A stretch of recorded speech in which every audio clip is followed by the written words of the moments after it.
इस वक्त की बड़ी खबर, सुप्रीम कोर्ट में किसान आंदोलन को लेकर सुनवाई जारी है। अंकित हमारे साथ लगातार बने हुए। अंकित, प्रधानमंत्री का भी जिक्र हुआ है।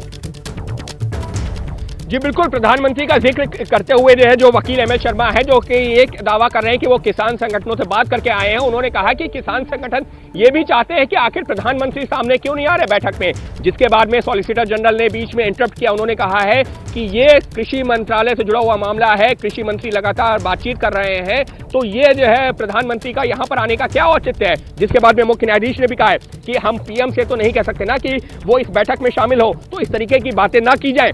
एक और महत्वपूर्ण चीज सामने आई है और वो आई है जिसको लेकर के हम लोग चर्चा कर रहे थे कि जो किसानों की तरफ से लगातार ये कहा जा रहा था कि 26 जनवरी को दिल्ली के राजपथ पर ट्रैक्टर दौड़ाएंगे, तो अब मुख्य न्यायाधीश ने भी सवाल उठाया है।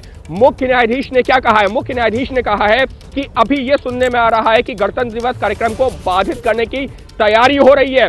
सवाल ये है कि लोग हल चाहते हैं या समस्या को बनाए रखना चाहते हैं। अगर हल चाहते हैं तो ये नहीं कह सकते कि कमेटी के पास नहीं जाएंगे, क्योंकि मुख्य न्यायाधीश ने यह सुझाव दिया है कि कमेटी बना देते हैं, कानून को फिलहाल के लिए जो कानून का क्रियान्वयन है उस पर होल्ड कर देते हैं और आप कमेटी के पास जाइए। लेकिन अगर किसान संगठन ये कहते हैं कि हम कमेटी के पास जाएंगे नहीं और अपनी उसी तरीके की बातों पर लगातार कायम रहते हैं कि हम राजपथ पर ट्रैक्टर दौड़ाएंगे 26 जनवरी को, तो आखिर किसान चाहते क्या है? क्योंकि बिना बातचीत के तो कोई नतीजा निकलेगा नहीं।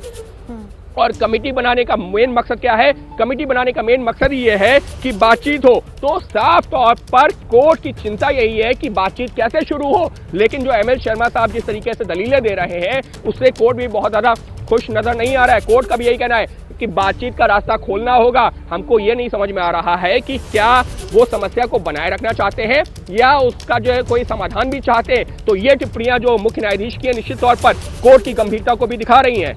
जी बिल्कुल अंकित, लेकिन जिस तरह का रुख आप बता रहे हैं कोर्ट का, इसका मतलब ये है कि कोर्ट हर तरह से ये साफ कर रहा है कि उसके लिए दोनों पक्ष बराबर हैं और दोनों पक्ष के लिए वैसे ही सुप्रीम कोर्ट का जो भी अंतरिम आदेश होगा बराबर होना चाहिए, चाहे वो आपको मंजूर हो या ना हो।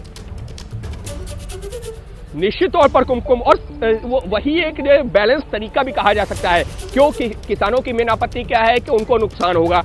कोर्ट ने क्या कहा कि ठीक है, अगर आपको ऐसा लगता है कि नुकसान होगा तो हम कानून के क्रियान्वयन पर ही रोक लगा देते हैं, यानी कि कानून जमीनी स्तर पर लागू ही नहीं होगा तो आपको नुकसान नहीं होगा, आपकी कोई जमीन नहीं ले पाएगा। कॉर्पोरेट घराने जो उनका जो लगातार किसानों का ये कहना है कि कॉर्पोरेट घराने हमसे हमारी जमीन ले लेंगे, फसल ले लेंगे, तो उस पर जो कोर्ट ने यही भरोसा दिलाया है कि जब हम कानून के क्रियान्वयन पर ही रोक लगा देंगे तो वो कोई डर रहेगा नहीं। उसके बाद आप बातचीत कीजिए ना, जब तक आप बातचीत नहीं करेंगे तो कैसे मामला सुलझेगा। अंकित, तो एक और बात में वकील एमएल शर्मा आते हैं।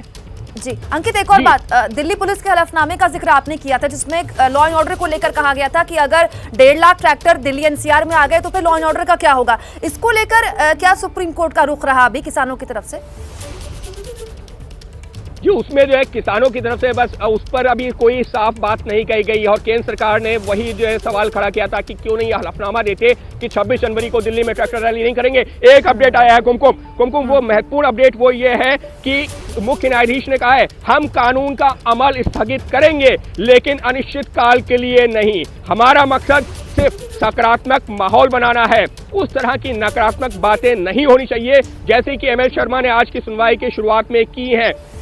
एमएल शर्मा ने क्या कहा था कि किसान कमेटी के पास नहीं जाना चाहते, उनकी सिर्फ एक ही मांग है कि कानून रद्द हो, यानी कि सुप्रीम कोर्ट ने अपनी मंशा जाहिर की है। सुप्रीम कोर्ट की जो मेन मंशा है वो यही है कि किसान और सरकार एक प्लेटफॉर्म पर आए, बातचीत शुरू हो, एक ऐसा माहौल बने जहां पर दोनों पक्ष एक दूसरे की बात सुने, जो भी गतिरोध है उसको दूर किया जाए। लेकिन जिस तरीके की बातें हम लोग अब बात कर रहे थे ना कि एमएल शर्मा ने कोर्ट से कही है, कोर्ट उससे खुश नहीं है। अब मुख्य न्यायाधीश ने अपनी टिप्पणी में भी कह दिया है कि इस तरीके की बातें नहीं होना चाहिए जैसे कि एमएल शर्मा ने। बहुत बड़ी जानकारी अंकित आप दे रहे हैं, नजर बनाए रखिए इस बड़ी खबर पर। सुप्रीम कोर्ट ने कहा है कि हम कानून स्थगित करेंगे लेकिन अनिश्चितकाल के लिए नहीं।